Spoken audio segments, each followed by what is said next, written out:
복된 주일 아침 우리 하나님께서 여러분 모두에게 은혜와 평강과 기쁨과 위로와 감사가 넘치는 그런 주일 하나님이 축복해 주시기를 바랍니다.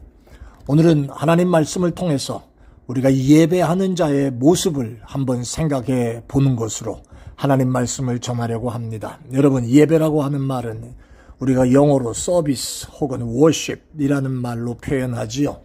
워십이라는 단어를 잘 보면 worth, 가치 있는 어떤 그런 의미에서 출발을 하는 것을 보게 됩니다.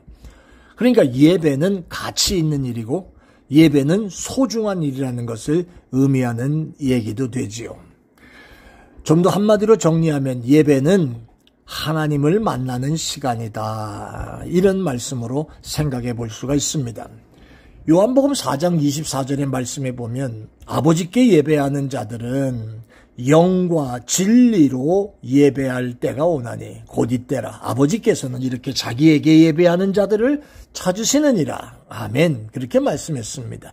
여기서 영과 진리라고 하는 말은 옛날 성경에는 신령과 진정으로라는 말을 썼는데 이 원어의 해석의 근본을 찾아가면 여기서 영과 진리라는 말은 거룩함과 진심으로라고 하는 그런 의미에 가까운 말들입니다.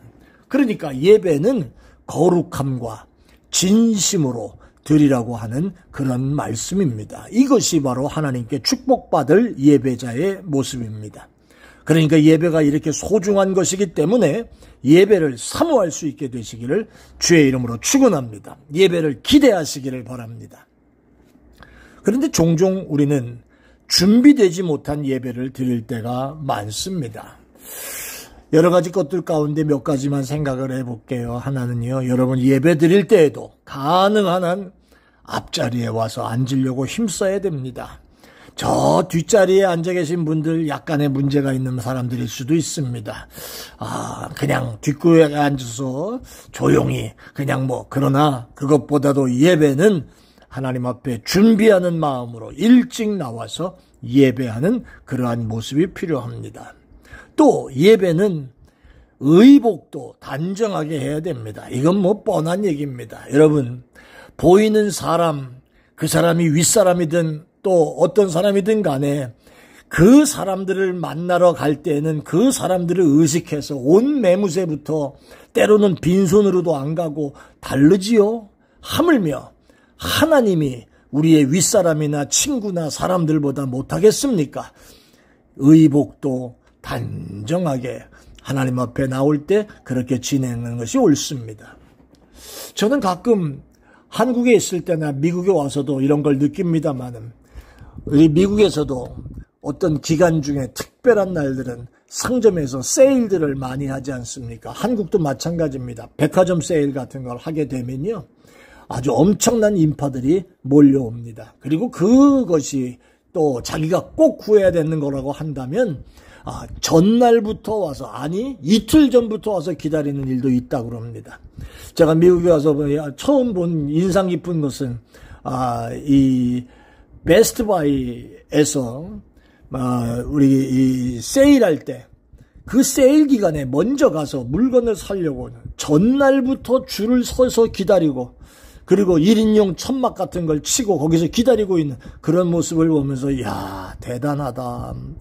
어떤 물건을 저렇게 찾길래, 얼마나 값이 싸길래 저렇게 줄을 서서 밤새 기다리나, 이런 생각을 해봤습니다. 여러분, 예배에 참석하시기 위하여, 은혜를 사모하기 위하여 줄 서서 기다리는 마음으로 있어 보신 일이 있습니까? 내가 지금 안 가면 안 돼. 빨리 가서 하나님의 은혜를 사모하고 축복받기를 준비해야 돼. 여러분, 줄 서서 기다리는 마음, 그런 마음으로 예배에 오십니까? 예배에 가십니까? 예배의 자리에 있습니까? 여러분 어떻습니까?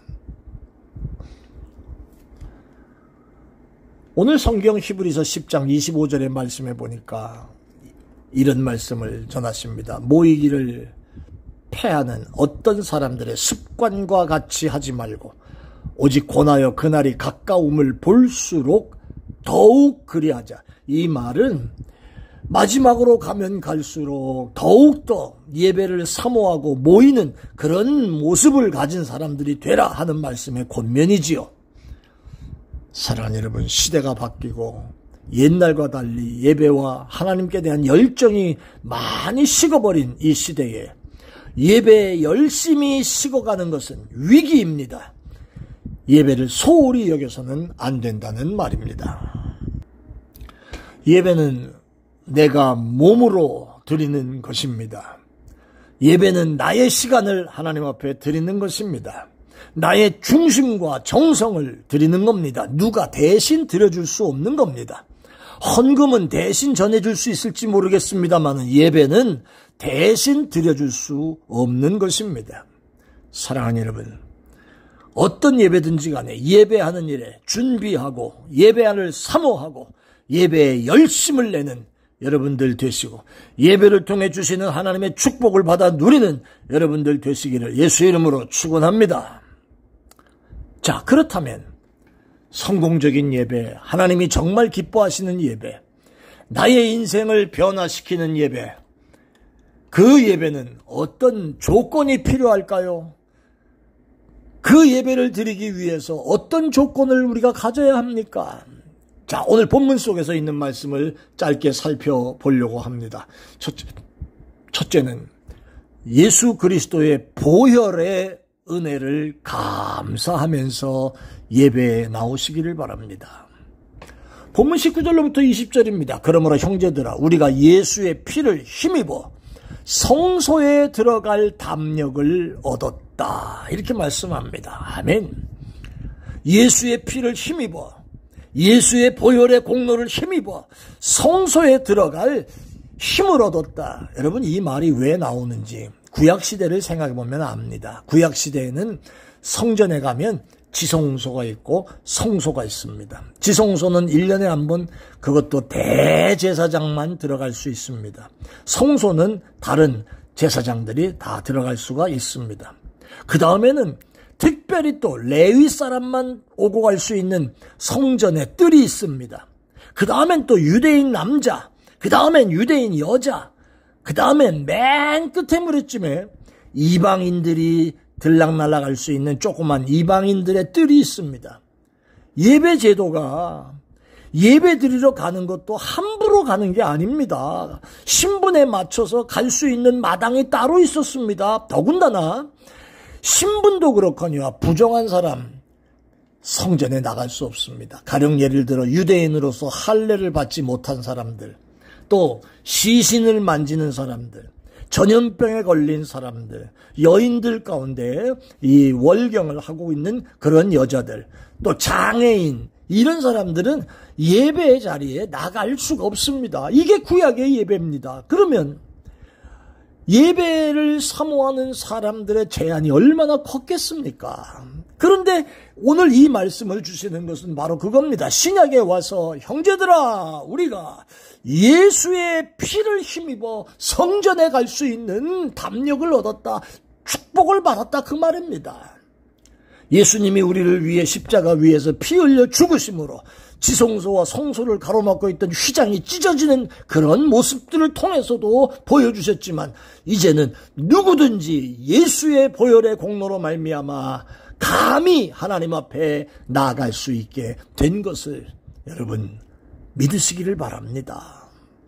그래서 찬송도 우리가 이런 찬송 부르잖아요. 254장. 내 주의 보혈은 정하고 정하다. 내 죄를 정케 하신 주 날 오라 하신다. 내가 주께로 지금 가오니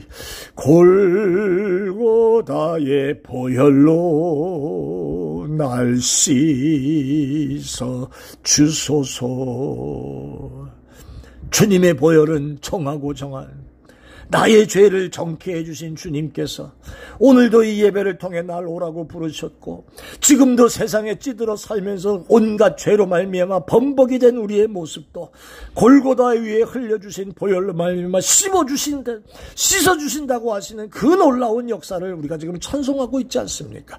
예배란 바로 이것입니다. 예수님의 보혈을 의지하고 감사함으로, 예수님의 보혈을 의지하고 감사함으로 하나님 앞에 나오는 것이 바로 예배의 조건입니다. 두 번째는 예배는 깨끗한 마음과 온전한 믿음으로 주님 앞에 나와야 된다는 겁니다. 그것이 조건입니다. 오늘 22절 말씀에 우리가 마음의 뿌림을 받아 양심의 악을 깨닫고 몸을 맑은 물로 씻었으니 참 마음과 온전한 믿음으로 하나님께 나아갑시다. 그렇게 말씀을 하고 있습니다.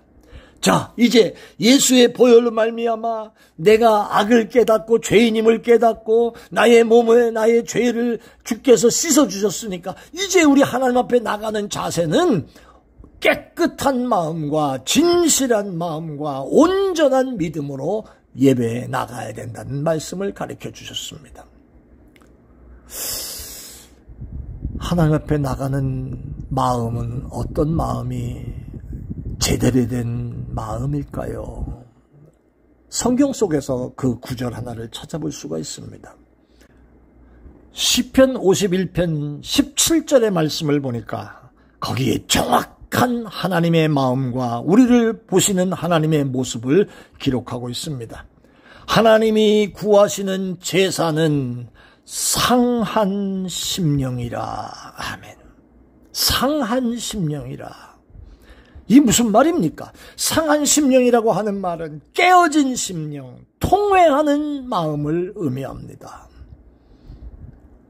그래서 시편 기자는 그렇게 고백했습니다. 하나님이여, 하나님이여, 상하고 통회하는 마음을 주께서 멸시치 아니하시리라. 아멘.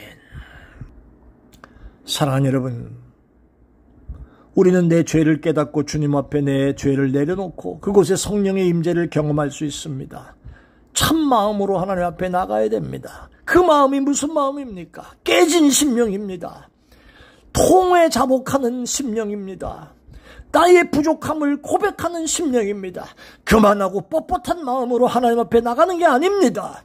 하나님이 원하시는 것은 상한 심령이라. 하나님이 원하시는 제사는 상한 심령이라.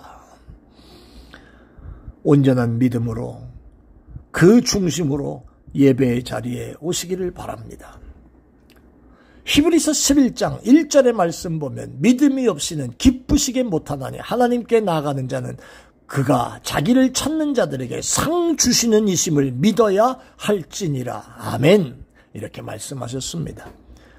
이 예배를 향한 기대와 소망, 찾는 자에게 상 주시는 하나님이십니다라고 하는 사실을 확신을 갖고 기대하고 소망을 갖고 예배에 나오시기를 바랍니다.